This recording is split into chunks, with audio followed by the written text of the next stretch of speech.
नमस्कार दोस्तों, एक कैलकुलेशन है कि 2 और 2 4 होते हैं। लेकिन यदि कोई आपको पढ़ाए कि 2 और 2 5 होते हैं या फिर 2 और 2 22 होते हैं और आपको ये पता भी ना हो कि सही क्या है, लेकिन कुछ समय बाद जब ये सच्चाई आपको कोई महापुरुष प्रूफ के साथ बता दे तो आप उसका बार बार धन्यवाद करेंगे, ना कि उसके साथ झगड़ा करेंगे। दोस्तों, आज भारत में 80% हिंदू हैं जो अनवरत हजारों वर्षों से 2 और 2 5 पढ़ते आ रहे हैं। सबसे बड़े दुख की बात यह है कि आज हम हिंदू पढ़े लिखे होकर भी अंधविश्वास और धर्म की पट्टी इस तरह अपनी आंखों पर बांधे हुए हैं कि हमारे हिंदू धर्म के पवित्र ग्रंथ वेदों और गीता में लिखी सच्चाई को भी नहीं देख पा रहे हैं। लेकिन कब तक कबूतर की तरह बिल्ली को देखकर आंख बंद करते रहेंगे और मरते रहेंगे। संत रामपाल जी महाराज के करोड़ों भक्तों की तरफ से आपसे प्रार्थना करते हैं कि हे मेरे कौम के लोगों, हिंदू भाई बहनों, हमारी भी तो सुनो। हम आपके दोस्त हैं, दुश्मन नहीं हैं। हमारा उद्देश्य बस इतना है कि भोली जनता को हमारे धर्म गुरुओं द्वारा 2 और 2 5 पढ़ाया गया और पढ़ाया जा रहा है। और वहीं दूसरी तरफ संत रामपाल जी महाराज इस सच्चाई को बता रहे हैं कि गीता और वेदों में लिखे ज्ञान को मानो, इन तत्व ज्ञानहीन गुरुओं की दंत कथाओं पर विश्वास मत करो, अपनी आंखों से प्रमाण देखो और सच्चाई को स्वीकार करो। अगर आपको हमारी इन बातों पर विश्वास नहीं हो रहा है तो आप खुद देख लीजिए ऐसे गुरु जो 2 और 2 5 पढ़ा रहे हैं, 2 और 2 5 पढ़ा रहे हैं। मिलते हैं पहले गुरु से जिनका नाम है अनिरुद्धाचार्य जी। यदि कोई वैश्या है, सारी जिंदगी उसने वैश्यावृत्ति की और यदि आखिरी में उसका चित्त शुद्ध हो गया और उसने भगवान के चरणों में अपने आप को समर्पित कर दिया, तो जीवन में यदि कोई आत्मसमर्पण आखिरी समय भी कर ले, मरने के 4 मिनट पहले, कि हे प्रभु मैं आपकी हूँ, इतना भी कह ले और समर्पण भाव रख ले, तो भगवान उसका भी उद्धार कर देते हैं। इतने दयालु हैं भगवान। देखा दोस्तों, इनके हिसाब से तो जिंदगी भर आप मौज करो, मस्ती करो, व्यभिचार करो और अंत में जब आप बूढ़े हो जाओ या आपको पता चले कि अब आप मरने वाले हैं तो भगवान से माफी मांग लो, भगवान आपको माफ कर देंगे और फिर आपको स्वर्ग की प्राप्ति होगी। दोस्तों, यदि अनिरुद्धाचार्य के हिसाब से चलें तो कभी कोई भक्ति करेगा ही नहीं और अपने आखिरी समय में भगवान से माफी मांग लेगा और स्वर्ग चला जाएगा। फिर दोस्तों, इन कथावाचकों की जरूरत क्या है? अनिरुद्धाचार्य की जरूरत कहाँ है? दोस्तों, यह सब इनकी मनगढ़ंत कहानियां हैं और शास्त्र विरुद्ध बातें हैं। सुनिए अब संत रामपाल जी महाराज से भक्ति का नियम क्या है। और कहता है कि भक्ति तो बुढ़ापे में करया करें, वृद्ध अवस्था हो जा। तो उसको बता भी बुढ़ापे में भक्ति कठिन हो जाएगी जब पहले से स्टार्ट ना हुई तय, क्योंकि बुढ़ापे में तो फिर सारी ये आपदाएं आती हैं, कभी आंख बनवानी, कभी दांत पड़वाने, कदे पिंडी भड़के, कभी सिर में दर्द और बड़ा परिवार हो जाता है, कदे कोई बीमार, कोई किसी की मृत्यु, वह सारी उस वृद्ध के चोट लगा करे। और कदे खांसी सतावे, कदे और 100 समस्याएं हो जाती हैं, उठ के बैठा जाना, और क्या पता वृद्ध अवस्था तक प्राणी जीवित रहेगा कि ना रहेगा। तो भक्ति के लिए तो संतों ने बताया है, सदग्रंथों में भी यही लिखा पाया है कि भक्ति के लिए जब भी बच्चा 3 वर्ष का हो जाए, बोलने लग जा, 3 वर्ष के बालक को उपदेश दिला देना चाहिए। जैसा भी करे वो थोड़ा बहुत करता रहेगा, क्योंकि घर में जब चर्चा चलती है, मंत्र चलेंगे तो वो भी बोलेगा, अपने आप बोलता रहेगा। बच्चे को ज़्यादा असर होता है, प्रभाव बनता है। तो 3 वर्ष तक बच्चा माता पिता के आश्रित होता है। माता पिता ने दीक्षा ले ली, मर्यादा में रहेंगे तो परमात्मा उनके उस स्तर के बच्चों की भी रक्षा करेंगे और फिर उन बच्चों को नाम से जोड़ देना चाहिए। तो फिर क्या देखा, 1 महीने के बाद फिर उसी गांव में, नगर में जाने का परमात्मा ने संयोग बनाया, सत्संग था। तो दूसरी बार जब दास गया, वहां पता चला कि वो व्यक्ति जो यहाँ वाद विवाद करे था, वो उसकी मृत्यु होगी। और मृत्यु भी कैसे होगी, कैसे हुई? बड़ी दर्दनाक तरीके थे। उसका अपना एक कुआं था, इस साइड की बात है, बाडड़ा साइड की, हरियाणा की। उसका अपना एक कुआं था, उस कुएं में नीचे जल था। कुएं में से वो ट्यूबवेल चलाते हैं, तो सारा दिन ट्यूबवेल चलाया, पानी कुछ नीचे चला जाता है। वो पानी नीचे चला गया कुएं का, और वो स्नान करने के लिए वो क्या करता था, उस कुएं में ही उसने नीचे पत्थर की पैड़ी सी लगा रखी थी, उन पर बैठकर स्नान करता था। जब कुएं का पानी भरा होता था तो वो ऊपर की पैड़ियों पर बैठकर वहीं नहा लेता था। और फिर क्या, उस दिन पानी गया नीचे उतर, और उसने सोचा इस नीचे वाली पैड़ी पर बैठकर नहा लूं, और दायरा कम से कम 5 फुट नीचे। उसने ध्यान किया नहीं, वो नीचे जाया तो उस पैड़ी पर काई लगी हुई थी, पैर फिसल गया और कुएं में गिर गया। उसने चेष्टा की पैड़ी को पकड़ने की, वो उसके हाथ की रेंज से बाहर हो गई और उसके अंदर वो डूब कर मर गया। सारी रात ढूंढते रहे उनके घर वाले, बच्चा आया नहीं, कहाँ गया, कैसे है। खोजते खोजते सुबह देखा तो कपड़े और जूते बाहर रखे हैं, अंदर कुएं में मरकर ऊपर तैर रहा है। जब उसको देखा कि उसके हाथों की ने जो कोशिश की उसने पकड़ने की किसी वस्तु को, कुएं की अंदर की साइड पर पक्की थी वो, उस पर काई लगी हुई थी, उसके अंदर से उसी उंगलियों के निशान गड्ढे हुए थे कि किसी प्रकार पकड़ दो, निशान थे, और वो मृत्यु को प्राप्त हुआ। इससे ये ज्ञान समझ में आना चाहिए कि किस आधार से हम इतने फूले फिरे हैं और क्या बकवाद गढ़ते हैं। अब वो वृद्ध होया ना, भक्ति उसने करी नहीं, अब पता नहीं कहाँ धक्के खाता फिरेगा, कोई गधा बनेगा, कुत्ता बनेगा। तो पुण्यात्मा इन बातों को याद रखे। अब उसकी मौत क्यों कर हुई होगी, आसानी से नहीं हुई होगी। रोया होगा, चिंगाड़ा होगा, चिल्लाया होगा, बचा लो बचा लो। अब बचानी है, कोई याद भी ना करे, वहां कौन बचावे, वहां भगवान बचावे, अठा के बाहर ले आवे। उस समर्थ शक्ति की ओट होता है, उसका सहारा मिले। प्रहलाद बचाया, ध्रुव बचाया, मीराबाई बचाई, कितने प्रमाण देख लो जो अब लाखों की संख्या में यहाँ बचा रहे हैं भगवान। तो हमने परमात्मा की शरण अति शीघ्र ग्रहण करनी चाहिए। संत रामपाल जी महाराज के वीडियो देख के आप समझ गए होंगे, दर्द को हद तो तब हो जाती है जब अनिरुद्धाचार्य कहते हैं कि कलयुग में पराई स्त्री के बारे में गलत सोचने से पाप नहीं लगता है। मानस पुण्य हो या नहीं पापा, ये कलयुग है। इस कलयुग में आप जो मन से पुण्य करते हैं कि मैं वृंदावन गया, मैं बिहारी जी को देखा, मैंने बिहारी जी के चरण धोए, ये पुण्य जो मन से आप कर रहे हैं इसका पुण्य तो मिलेगा। पर मन से आप किसी स्त्री की कल्पना करके उस स्त्री के बारे में आप गलत विचार रख रहे हैं मन से, तो पाप तो नहीं लगेगा, लेकिन आपके मन की, आपके विचारों की क्षति तो हो ही रही है ना। ये गलत तो है ही, इसलिए ये इस प्रकार के विचार नहीं रखना चाहिए। परंतु आपको पाप नहीं लगेगा, क्योंकि अपने मन से। पाप तब तक नहीं लगेगा जब तक आप किसी को स्पर्श नहीं करते। अनिरुद्धाचार्य कौन सी दुनिया में जी रहे हैं आप? अब ये 2 और 2 5 नहीं कर रहे हैं तो क्या कर रहे हैं? ना तो इन्हें भगवान का पता, ना इन्हें भगवान के विधान का पता।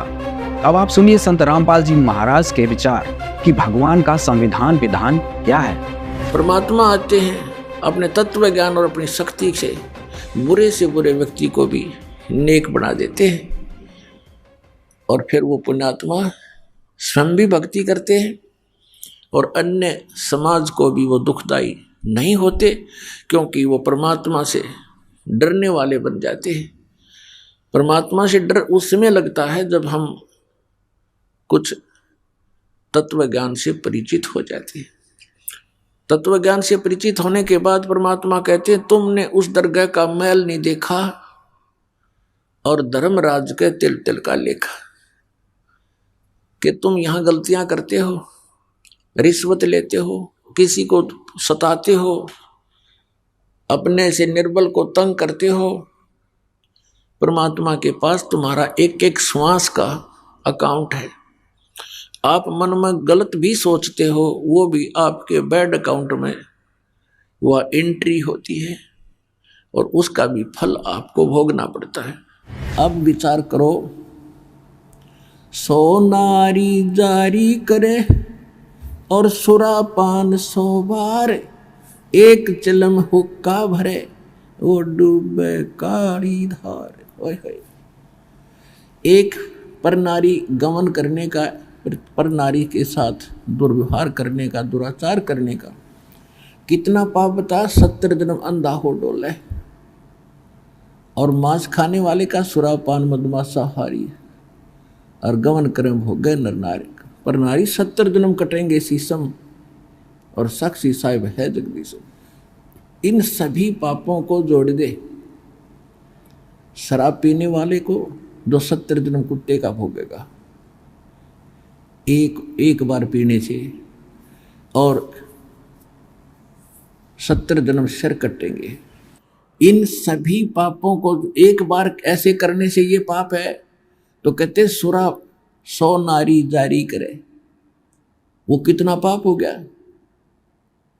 एक बार करने से 70 जन्म अंधा हो तो 100 से जोड़ दो 7000 बार, यानी इतना 100 गुना पाप किसको लगेगा, जो केवल धूम्रपान करने वाले का सहयोग देगा। सुरापान 100 नारी जारी करे सुरापान 100 बार, और एक चिलम हुक्का भरे वो डूबे काली धार। तो इसलिए इस तम्बाकू सेवन में और घना पाप है। यानी पाप तो वो भी है, पर इसमें उससे 100 गुना ज्यादा पाप है। और पाप तो सारे ही है, विष तो विष ही है, तो कुछ तेज है कोई थोड़ा कम है, तो विष को सेवन हमने करना ही ना चाहिए था। आप देखते हो मंत्री लोगों का भी इतिहास सुनते हो, और जजों के बारे में भी सुनते हो, IAS IPS के बारे में, और बहुत से इंजीनियरों के बारे में, डॉक्टरों के बारे में। रिश्वत लेते हैं, धिक्कार है उनके जीवन को, उनको ज्ञान नहीं है इसलिए विष खा रहे हैं। जब ये ज्ञान होगा जहर दिखाई देगा आपको।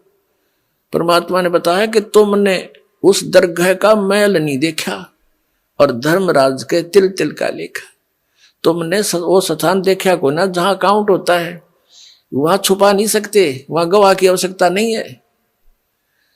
आप जो भी कर्म करते हो, आपके अंतःकरण में वो फिल्म की तरह गुप्त चित्र अंदर अंकित होते हैं, और इसकी एक कॉपी धर्मराज के दरबार में ऑटोमेटिक डेली चली जाती है। जब आप वहां जाओगे, आपकी आरडिक्स वहां तैयार पाओगी, और ला के कंप्यूटर में, और आपको खड़ा कर देंगे सामने, अब देख तेरे कुक्रम और सुक्रम। वहां पूछने की, वहां ना करने की आवश्यकता कोई नहीं, इसने झूठ बोलने का समय ना मिल रहा है, अगमन ऐसा ना करे, वो तो करता दिखा है। फिल्म में जो आदमी कर रहा है सारे काम, वो कैसे करेगा मैंने ना करे, नीची गर्दन कर लेता है। कहते तुमने उस दरगाह का मैल नहीं देखा और धर्मराज के तिल तिल का लेखा, एक एक तिल का। चिट्टी पायल बाजे पैर, साहेब सुनता है सब लहर। यदि हम सोच भी गलत करते हैं किसी के बारे में, वो भी अंकित होती है। हम सोच भी अच्छी बनाते हैं, भला करने की ना कर सकते हैं, दान करने की सोच करते हैं, नहीं कर पाते हैं, उसकी भी राहत आपको मिलती है, वो भी गुड अकाउंट में होता है। और करना तो पड़ेगा ही पड़ेगा, लेकिन सोच अच्छी है वो भी अच्छा अकाउंट है। और सोच बुरी रखते हो, किसी के बुरा करना चाहते हो, तो वह भी लिखी पाओगी आपकी। तो परमात्मा कहते तुम इसलिए यहां गलती करके फंसे रहते हो, तुमने उस परमात्मा के न्याय स्थल को देखा नहीं है, जहां पर एक एक नए पैसे का अकाउंट आपने पूरा करना पड़ेगा। जो किसी का बुरा किया है, किसी का लिया है, दिया है, वह पूरा करना पड़ेगा तुमने। तो उसके लिए अब हम आपको एक परंपरा बताते हैं। ये ना समझना कि ये नियम सख्त हैं, ये बहुत आसान नियम बना दिए आपके। किसी से पैसे लेते हो फिर उसका देना पड़ेगा, ये कोई बड़कों का खेल है। जैसे कोई रिश्वत लेता है या किसी और 2 नंबर से बकवाद करके किसी से ठग लेता है, वो पैसे उसने देने पड़ेंगे। इसमें ना किसी और जन्म में वो दामाद बन के ले जाएगा और खुश होकर देने पड़ेंगे, और कई गुना हो जाएंगे तब तक। तो सिर में दर्द करने की आवश्यकता नहीं है। ये बिना ज्ञान के हम ऐसा करें। इसलिए अब क्या है, जैसे हमारे उलझे हुए संस्कार तो ढेर हैं अभी पिछले भी, ये तो समाप्त हो ही नहीं सकते। यदि ये विधान हम माने इन अज्ञानियों का कि प्रारब्ध कर्म और संचित कर्म जितने भी हैं ये तो भोगने ही पड़ते हैं, और फिर मोक्ष कैसे होगा, अंत कैसे होगा? ये हमारा आपस का संस्कार अंत नहीं होगा तब तक हम मुक्त नहीं हो सकते, फ्री नहीं हो सकते। उसके लिए परमात्मा ने विधान बताया है कि एक ऐसा मंत्र दूंगा, उस मंत्र की कमाई से आपके पुण्यों का तो ढेर लग जाएगा, और जो पाप आपके होंगे उनको मैं कैंसिल करूंगा अपने कोटे ते, अपनी ताकत ते, आपकी श्रद्धा देख के, आपकी आस्था देख के। कहते हैं जब ही सतनाम हृदय धरो भयो पाप को नाश, और जैसे चिंगारी अग्नि की भाई पड़े पुराने घास, तो 1000 टन सूखा घास पड़ा हो और उसमें एक माचिस की सीख जला कर लगा दे, सारे को फूक करके ढेर बना देगी, राख बना देगी, और चलेगी तेज हवा उसको उठाकर कहीं की कहीं फेंक का होगी, फील्ड क्लियर हो जाएगा। तो कहते हैं जैसे सूरज के आगे बदरा ऐसे कर्म छयारे, और प्रेम की पवन करे चित मंजन झलके तेज नयारे। आत्मा और परमात्मा के बीच में आपके इन पाप कर्मों का के बादल छा गए, इनको प्रेम की पवन और करे चित मंजन झलके तेज नयारे। जैसे सूरज के आगे बादल ऐसे कर्म छयारे, और प्रेम की पवन करे चित मंजन फिर झलके तेज नयारे। एक मंत्र दिया जाएगा आपको, आपके पापों का नाश करेगा। आपके जो पाप नाश हो जाएंगे, आपके हृदय में एक विशेष कसक बनेगी। भगवान की चर्चा सुनते ही, प्रारंभ होते ही, उसका नाम शुरू होते ही, कहीं पर भी चर्चा सुनते हो तो एकदम गदगद आत्मा होगी, आंखों से आंसू टपकने लग जाएंगे। तो वो प्रेम की पवन है, प्रेम की हवा चल पड़ी, और फिर वो साफ कर देगी आपके सब दुर्गुणों को, और संचित अपराध है उनको भी, और प्रारब्ध वाले कर्मों को भी ये मंत्र नाश करेगा। तो कहते हैं इस प्रकार, तो यहां जो हम अपना जो संस्कार है अब आपके जिसके भी जैसे हैं, अब इसको परमात्मा यही निमटा देगा आपके जैसे। अब हम करने परमात्मा के आदेश से होगा बच्चों, जीव के बस का नहीं है। कबीर भगवान की रजा बिना ना तो समाज सुधार हो सकता। ये समाज सुधार का ठेकेदार बताया करते, समाज सुधारक देखा करते, मैं ऋषि दानंद जैसे, उन जैसा विकारी प्राणी नहीं था, और हम उनसे आशा करते थे कि वो समाज सुधार करेंगे। भांग वो पीता था, तमाकू सूंगा तमाकू खावे और हुक्का पीवे, नंगा रहे, अबरक भस्म खावे और चाय पीवे 150 वर्ष पहले। तो कहने का भाव ये है किसी जीव का दोष नहीं, यू काल किसी के पंजे नहीं टेकने देता। ऋषि में ऋषि फेल कर दिए। विश्वामित्र जैसे राजा था, विश्वामित्र राज त्याग कर जंगल में जा बैठा, घोर तपस्या करने, रास्ता था नहीं इनके पास, परमात्मा का साथ नहीं, काल इसके इनके इर्द गिर्द रहता है, इनकी बकवाद को तुरंत खराब करने के लिए साधना कर रहा था। ऊपर तो एक उर्वशी भेज दी औरत खूबसूरत, वह वहां इधर उधर बैठ कर लग गई अदाएं करने। विश्वामित्र छोड़ दिया सारा, भक्ति भक्ति उसका पीछे हो लिया। एक लड़की को जन्म देकर पटक कर उसके बारने आ गए। 6 महीने की होली जब पकड़ रही तेरे लड़की को, और अब तेरा और मेरा इतना मती से काम आई थी बता। मन के मारे बन गए बन तज मस्ती माँ, कह कबीर के करूँ यो मन तब माने ना। जंगल में टिंडे लेने गया था घर छोड़ कर, और यो काम करना था। अकल है तो यू काल ना टिकने देता। ये जीव के बस की बात नहीं, ये तो परमात्मा साथ रहेगा, काल को दूर रखेगा, दुर्बुद्धि से बचाएगा। ऐसे ही इन महर्षियों ने कोशिश की समाज सुधारण की, लेकिन खुद ना सुधर सके और उनके खाक सुधारेंगे तो इनके बस की बात नहीं थी। ये काल इतना प्रबल है। ये तो कहते हैं काल डरे करतार से, जय जय जय जगदीश, ये जोरा जोड़ी जाड़ता पगरज डार सी से। कहते हैं काल डरे करतार से और जय जय जय जगदीश से,